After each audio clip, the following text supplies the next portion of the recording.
The Chicago Bears are trying to stop their now 8-game losing streak, while the Detroit Lions are coming off of a rare loss that might be a good thing. The Bears would be happy to give them a second loss if they really want one. That's on today's Crossover Thursday Locked On Bears, Locked On Lions podcast.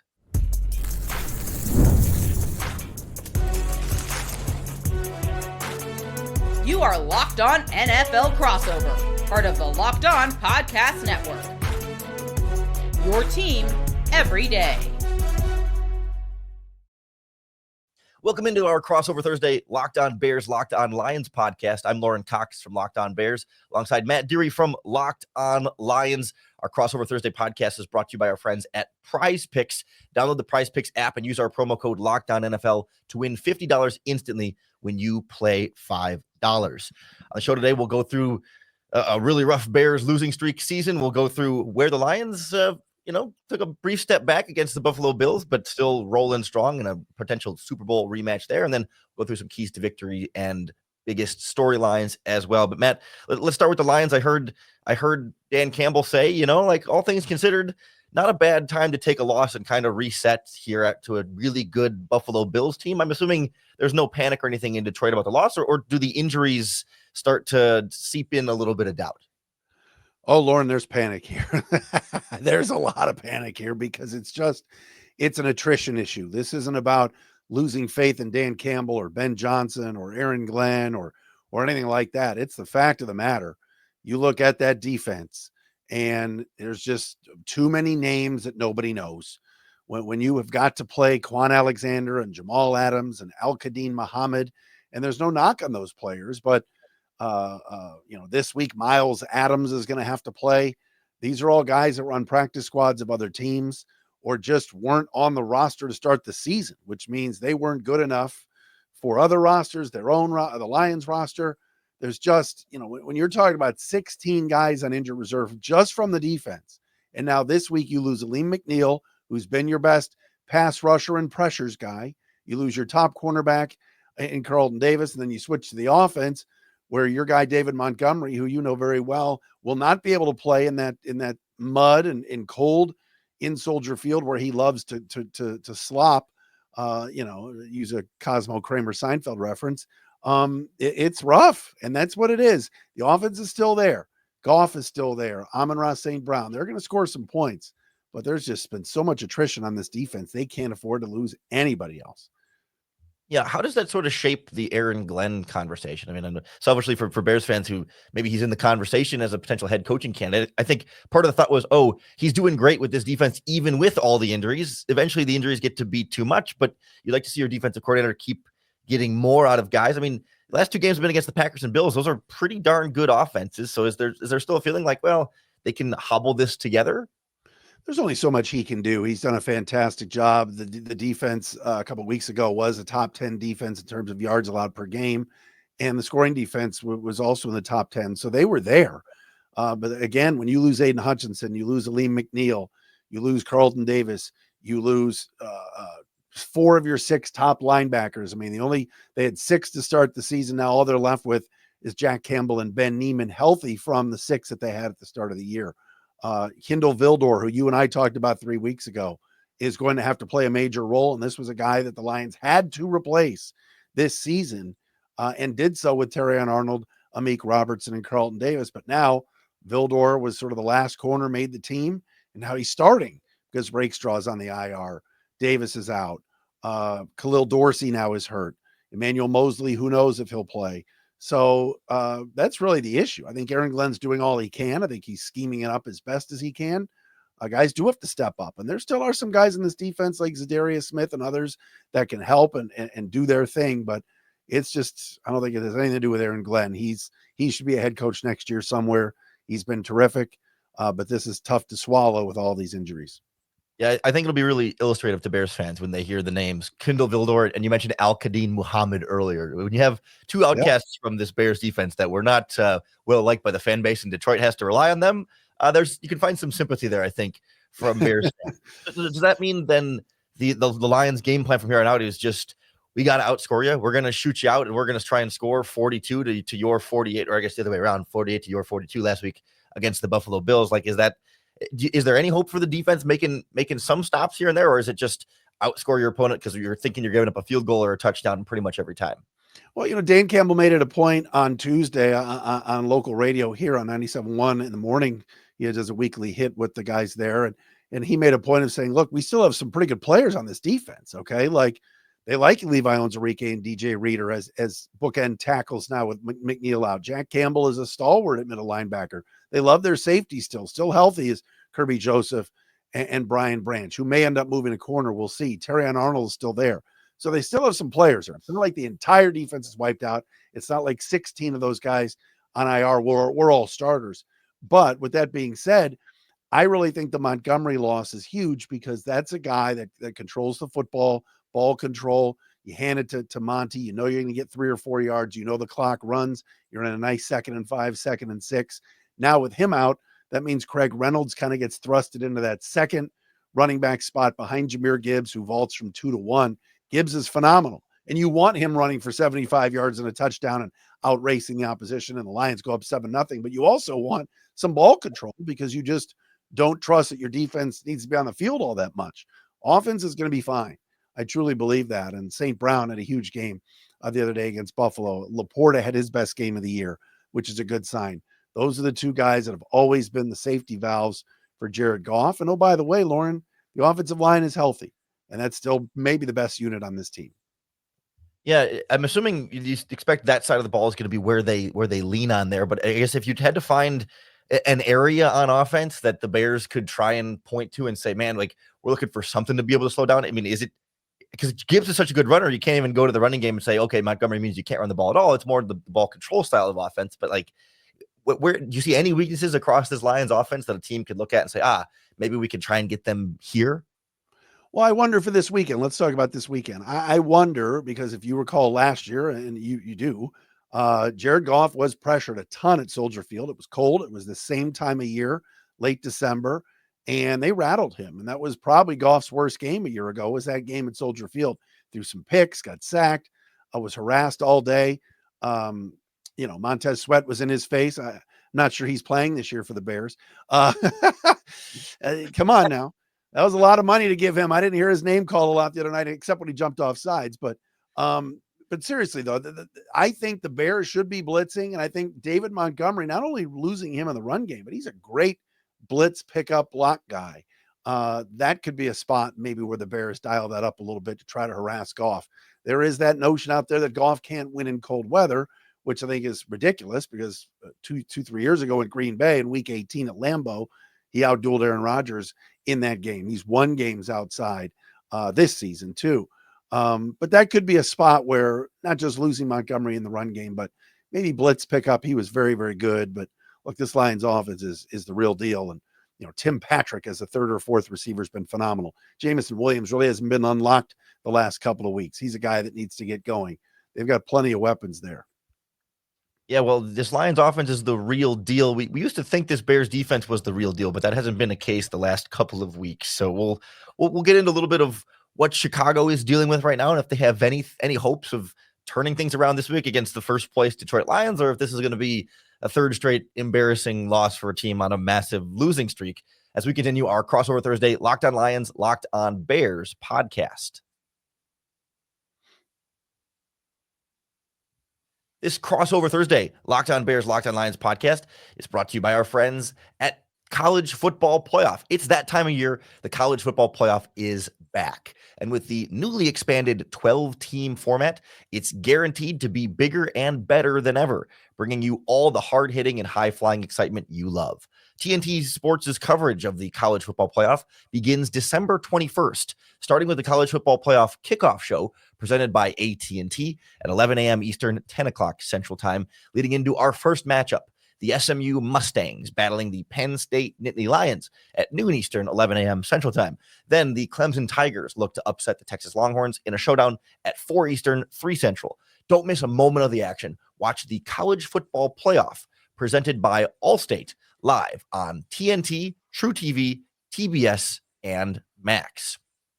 Our Crossover Thursday is also brought to you by Hillsdale College. Right now, Hillsdale College is offering more than 40 free, that's right, free online courses to help you continue your education. Whether you just, you're just curious and want to spark some of that curious itch, or you just want to be a lifelong learner who expands your horizons, or you just want to, learn more about the world. Hillsdale College has a bunch of great courses, a bunch of great history courses like the rise and fall of the Roman Republic. They've got economics courses, classical music courses, chemistry, math, a bunch of different fun ways to take it all in for free.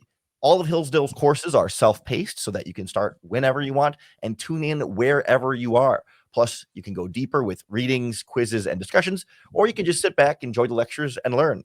Go right now to hillsdale.edu/locked-on to enroll. There's no cost, and it's easy to get started. That's hillsdale.edu/locked-on to register. hillsdale.edu/locked-on. Continuing our Crossover Thursday, Locked On Lions, Locked On Bears. Lauren Cox here from Locked On Bears alongside Matt Deary from Locked On Lions. Matt, Bears are in absolute free fall right now. Firing the head coach didn't solve all of their problems, and it's an 8-game losing streak with the first place Detroit Lions coming to town. It's a formula for disaster on Sunday. I saw your video the other night, Lauren, and after the game, and you used the word embarrassment. The Bears can't score in the first half. What is it? They've been shut out in the first half since November 24th. What's going on? For my audience, just and fill them in. There's talent there. Everybody talked about Caleb and the receivers, and DeAndre Swift looks good, but how do they just not score? What's happening there? Yeah, it seems like they always find new ways to do different things wrong, and it's kind of this like organizational stink from top to bottom, right? Like last week against the Minnesota Vikings, they get on the goal line, they bring in a backup offensive lineman at fullback and hand it off to Swift, and he punches in for a touchdown. And Lions fans will remember the importance of an offensive lineman declaring himself eligible before he gets on the field. And this one was a little bit less of a controversy because he just said afterwards, yeah, I totally forgot I was supposed to do that. Whoops. As opposed to someone who tried to do it and wasn't, just wasn't communicated properly. So it's like little things like that takes a touchdown off the board. They back up, they end up getting a field goal. And it's like little things like that they just find new ways to not pay attention to detail, not be super disciplined, and just make these mistakes. Then you have a quarterback in Caleb Williams who still makes some phenomenal plays late in these games that remind you why he's a number one overall pick. But for the first 3 quarters, he looks tentative. He hesitates to pull the trigger on some of these throws. He hesitates to get out of the pocket. He feels like someone who's been coached really hard. Hey, don't make any mistakes. Don't turn the ball over. Just play conservative. Don't force anything. And it's not letting him play fast and loose and be sort of the fun playmaking kind of gunslinging quarterback we saw at USC that sure might come with some mistakes. But at this point, what do you have to lose? What are you going to lose the game and miss the playoffs? Oh no, you're already out of the playoffs and losing 8 in a row. It's interesting. The other night there was kind of you have Troy Aikman 1 minute saying, look at Caleb Williams missing open people. He's holding the ball too long. Then in the next breath, it's, there's Ryan Poles. I think he's doing a great job. I think he should stay. It was a weird dichotomy Monday night and what the announcers were saying about the Bears. Yeah. And that's kind of the debate right now in Chicago is, okay, how much blame does Ryan Poles deserve as general manager? Like you look around this roster and there are definitely mistakes he's made and bad free agent signings at times. And, you don't hit every draft pick for sure, but you also see that there are players that we have seen be talented and play at a high level that are not currently playing at a high level. And does that mean that all of a sudden that they've sort of hit a cliff here and they're just, falling off? Or is it a coaching staff that's not getting enough out of these players? Like we've seen Keenan Allen be great. We've seen DJ Moore be great. We've seen Cole Kmet be great. And the Bears are not getting great out of them consistently enough. We've seen on the other side, we've seen Montez Sweat be great. We've seen Kevin Byard be great. We've seen Tremaine Edmonds be great. And we're just not seeing that consistently week to week to week. So like you could point to the roster and say, hey, there's talent here that they're not getting enough out of. And you can also point to the roster and say, hey, there's holes on the interior of the offensive line, the interior of the defensive line, maybe the cornerback spot opposite Jalen Johnson. Like there's some real spots that Ryan Poles has not properly addressed that he deserves a lot of criticism and blame for. But you also feel like this is not a coaching staff right now that's getting the most out of the talent he has acquired. So then it's kind of hard to pin down exactly where what his level of fault is. Caleb Williams banged up the other night. How much is he done? Is he cooked for the season? Obviously, he's going to have a good future. but it just seems like right now with all the losing and the beating that he's taking, I mean, that poor left tackle the other day was just a turnstile. Is this one of those times now where you're going, look, the rest of the way they may lose all the rest of these games? Yeah, it's hard to find a win on the Bears' schedule right now. It's Lions, Seahawks, Packers. It's probably Seattle's the one game that you have any sort of hope at. But no, I mean, I think they're going to keep riding with Caleb as much as they can. I mean, obviously, if the injury proves to be more significant than we think it will be, then I don't think they're going to force him out there while he's hurt or anything. But like, as far as we can tell, he's a little bit bruised up, but should be otherwise full sail to go. And I think this just feels like a situation where he needs the reps, like he needs the experience. Like, even though, yes, this offensive coaching staff and coaching staff as a whole is probably not going to be back next year. And even though, Keenan Allen might not end up being back next year as a free agent, like he can still get more of those reps with DJ Moore, with Rome Odunze, with Cole Kmet, with DeAndre Swift, guys that are going to be around so that you can keep working on. There's still timing issues in this offense where he thinks the receiver is going to bend the route this way and he bends it slightly differently and he ends up overthrowing it because he thought the receiver was going to take a slightly different angle to get to the ball. Like stuff like that you just get from throwing that same pass thousands of times to each other. So it's second nature. Like they're still catching up on that. And that's a problem. And it shouldn't take this long to get there. But if it's still taking this long, then he needs the last 3 games, every rep he can get to just make all of those throws routine with all these players so that he's very familiar with them going into next offseason or next season with a new coach, a new offensive system that they'll all be trying to learn. What can the Bears do to kind of replicate what they did in the second half on Thanksgiving Day? Because they were close. They were right there with the Lions. Lions were blowing them out in the first half. That Gibbs fumble kind of changed the game. And all of a sudden, Chicago chipped away a bit. I know that was an Eberflus coach team that day, but is there stuff on tape in terms of Thanksgiving Day that the Bears you think can carry into this game? And how much will the elements play a factor?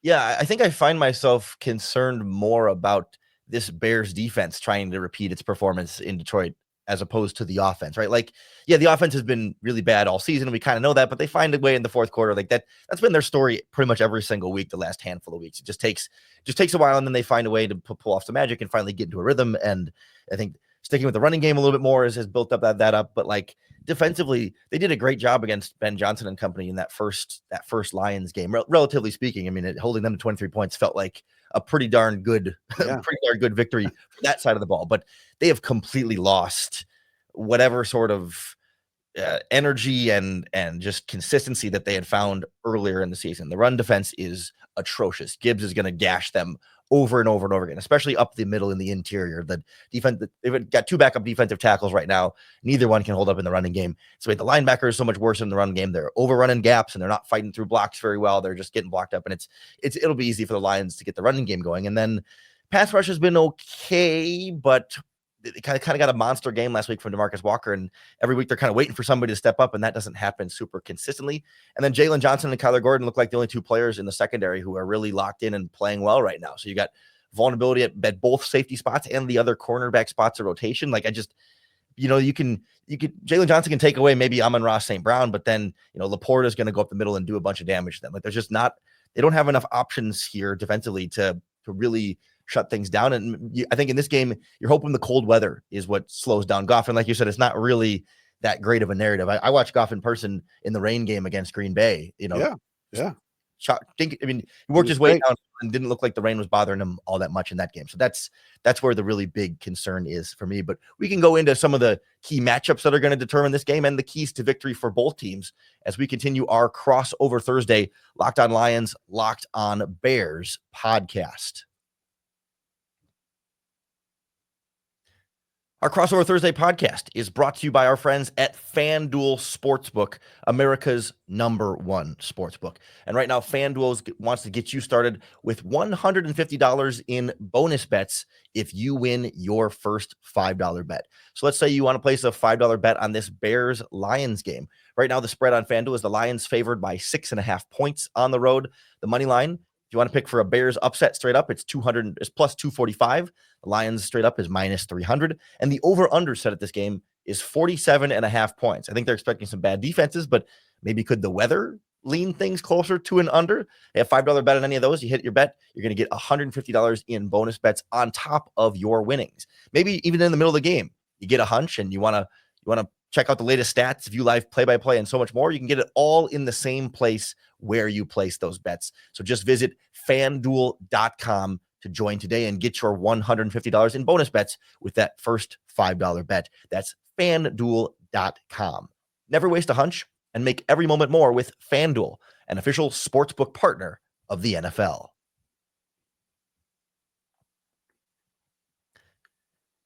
So the Chicago Bears and Detroit Lions face off in a rematch this week. It's Crossover Thursday with Locked On Bears and Locked On Lions. I'm your host, Lauren Cox from Locked On Bears, alongside the host of Locked On Lions, Matt Deary. Again, our Crossover Thursday is presented by PrizePicks. Download the app and use our promo code LOCKEDONNFL to win $50 instantly when you play $5.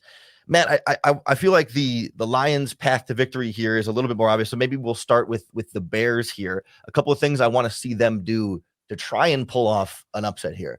I went through since Thomas Brown took over as Bears offensive play caller, before he was head coach, but just offensive coordinator. Since then, the Bears run less play action than any offense in the NFL. I think the Lions run the second most. The Bears run the least. And last week, they finally stuck with DeAndre Swift and got the running game going. So I'd like to see them kind of, get him 20 carries and run more play action off of that. Just put a lot of these backup Lions defenders in a tough spot to have to read, run, pass, get Caleb Williams into a little more of a rhythm, and then open up some deep shots downfield off of that play action. Like, that's what this offense has been missing, some explosive plays on that side of the ball. And then I think on the other side, you got to be aggressive defensively here and understand that maybe the weather will not keep Goff from being an accurate quarterback, but maybe limits some of the downfield shots you can take if, the ball's a little cold and hard and you're trying to get rid of it a little bit more quickly and just take more of the easy games. And that means, as soon as the ball's in the air, run after the catch and go make those tackles, like step up and get after the quarterback, put him in some tough spots to try and have to make some of those more difficult downfield throws in maybe a more cold, windy type of weather day that makes those harder to hit. And I think you have to play high variance football at this point. You live and die by that blitz, live and die by the big plays, and hope that if you just hit on a couple of them, that can be enough to swing this game in the other direction. Because otherwise, if you try and play conservative ball control football against the Lions, they're just going to take you to the woodshed. Yeah, I'm concerned a little bit about the Bears' deep passing game and some of the guys that are ready to be unlocked against, like we talked about, so some cornerbacks. I mean, Khalil Dorsey had to play because of all the other injuries that the Lions have had in their secondary, and now Dorsey's out for the year. I mentioned Carlton Davis being done for the year, so you're thinking Kindle Vildor, you're thinking Emmanuel Mosley will get a shot. Would Brian Branch be moving from safety to corner, and could they get Melifonwu back, who hasn't played all year, and he slides back into safety where he was a year ago? A lot of question marks there. Terrion Arnold, I think, has had a good year. I know PFF doesn't love him, but I think for a rookie, he's held up pretty well. And Amik Robertson's been very good in the slot. Maybe he moves outside, which could help them. But Vildor has had his moments that just have not been good, so that scares me a bit.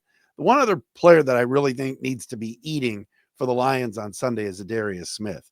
We haven't really talked about him much over the last couple of weeks. He was a great pickup right out of the chute at the trade deadline. He's going to help. He's not Aiden Hutchinson, but he's going to help get to the passer. If that poor kid from Yale or whatever is out there at left tackle this week, I don't even know how to pronounce his last name. But give me the pronunciation. Yeah, Amagaji. Yes, if Amagaji's out there again, I mean, that poor guy. It was Monday Night Football, and it just false starts and holdings.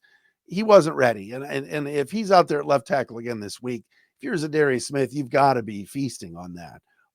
Force Caleb Williams to feel uncomfortable, and especially like you said, cold weather. I know they're at home, but make life miserable for him, and then ball control for the Lions. Yes, it's cliche to say, well, they'll just hold the ball longer so the defense isn't on the field, but actually do it in a way where you're getting everybody involved. Lions offense is so good when St. Brown's touching it. J-Mo, Tim Patrick, Laporta, they're using the other tight end, Brock Wright, and Ben Johnson. Look, let's also be honest here. Ben Johnson, this could be an opportunity for him to show off a little bit in front of Poles, in front of Warren, and do his thing. And so I'm not saying double reverse pass with Penei Sewell as the first play of the game, Lauren, but you're going to see some things, and they got to be careful with the wind and everything else in the conditions. But I do think some creativity will do the Lions some good this weekend. I do hope we see another double reverse pass with Penei Sewell. That would be like, especially in that game. Like, I wanted to see him at least like get the pass off. And I wasn't rooting for a touchdown there, but like that was cool. Like I appreciate the the like real creativity, as opposed to like the Bears have tried their forms of creativity and it's handing it off to Doug Kramer on the goal line and he fumbles. Like that's the difference between these two offenses right now. Is this a Ben Johnson showcase game? Like, is that and I know you listen to the talk shows and you have your own show every day, but is that who the fans want? Is he number one on the list? Yeah, he's definitely there's two camps between Ben Johnson and Mike Vrabel. Those are kind of the two number ones, but I think Bears fans lean Ben Johnson generally there. I haven't seen like a real poll of that, but just sort of reading the social media posts, it feels like it. And I mean, that's the thing about, like, is it a Ben Johnson showcase game? I mean, I think the Bears and Bears fans, we're already sold that Ben Johnson can offense. Everybody knows what he can do.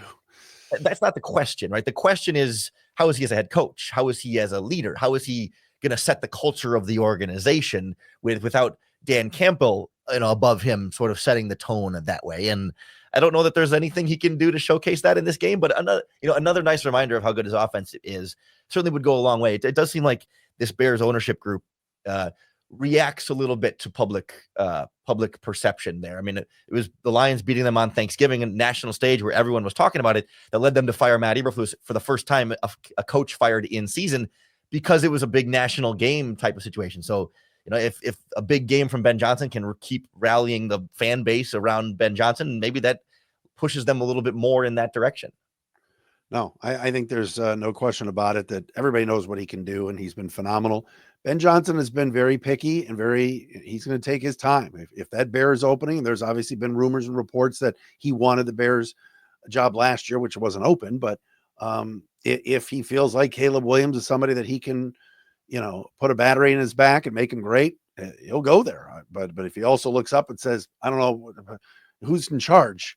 Is it the McCaskies? Is it Kevin Warren? Is it Ryan Poles? I'm not dealing with that. Whereas in Detroit, Brad Holmes, the GM, works alongside Dan Campbell very well. And I know Troy Aikman kind of talked about that a little bit the other night, how that's been the model for other teams.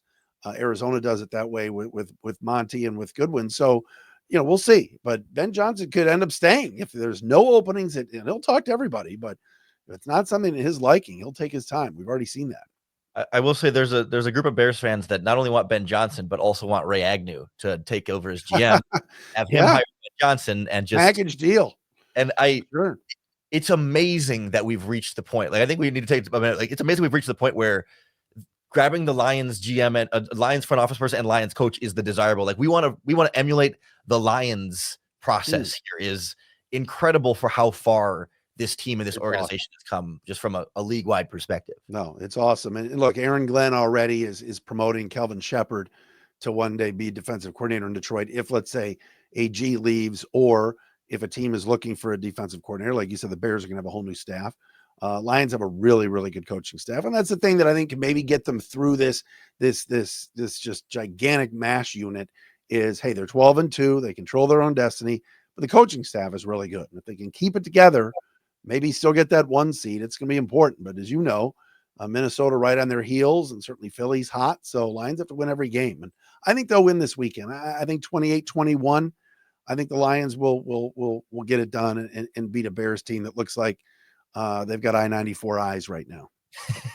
That's a great phrase. Yeah, I'm in a similar boat there. Like, I think the Lions will get to 30 easily. I was going to say, even 31-17 is kind of where it feels like to me. Like that.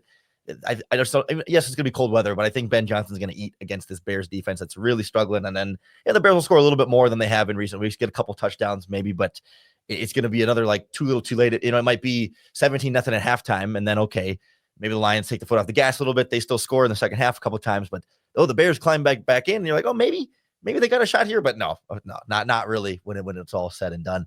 But that's going to do it for our Crossover Thursday Locked On Lions, Locked On Bears podcast. Thanks for making Locked On Bears or Locked On Lions your first listen today. We're part of the Locked On Podcast Network, your team every day. Coming back tomorrow as we get you ready for game day on Sunday. And then, of course, we'll be back on Monday as well to break everything down for you afterwards. So for Matt Dury from Locked On Lions, I'm Lauren Cox from Locked On Bears, and we will talk to you again tomorrow.